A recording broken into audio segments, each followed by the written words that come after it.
qaraabada iyo riximka gooya cuquubadeeda wuxuu helaa adduunyada intuuna aakhira gaarin wuxuu ka helaa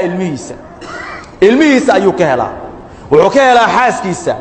wuxuu ka helaa maalkiisa wuxuu ka helaa naftiisa nin baa ku imaanaya ilaahay wax siiyay markaasuu leeyahay ilmihii wax rajaa ma leh inkaar baa ku dhacday waxay maqlayaan ma leh faroojo weeye salaad ma tukadaan khayr laguma yaqaan baariyaal ma aha markaa weydiisid adiga iyo qaraabadu see isku tihiin wax xiriir kama dhaxayaanba qaraabadii xuquuqda ku lahayd waa horuba gooyay markaas ilaahay ilmihiisa ka gooyay asaga markaas wuxuu ka arkay cuquubada haysato ku dhacday ilmihiisa ayuu ka arkay mid kala imaanaya wuxuu leeyahay waa xanuunsanahay hadaa wareysatid waa ilaahay inuu wax siiyay hawa qaraabadii hadaa tiraahdid meel kuma sheego maalkiisa iyo caafimaadkiisa iyo awlaadiisa iyo reerkiisa ayuu ka arkayaa qofka qaraabada gooyaa ogaado dambay ku tahay intaynan geeridu kugu imaanin la xiriir qaraabada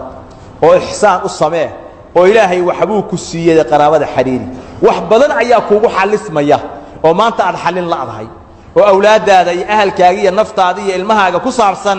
ayaad xalin laadahay ayaa kugu xalismaya qaraabada iyo riximka xiriir oo ilaahay uga baq nabigu wuxuu leeyahay sallallahu alayhi wasallam ma min dhanbin ahra an yu'ajjila Allah li sahibihi al'uqubata fi ad-dunya ma'a ma yadkhilu lahu fi al-akhirati min al-baghi wa qati'ati ar-rahim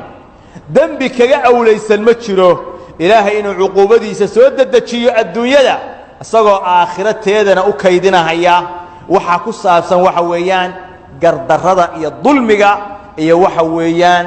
qaraabada oo la gooyo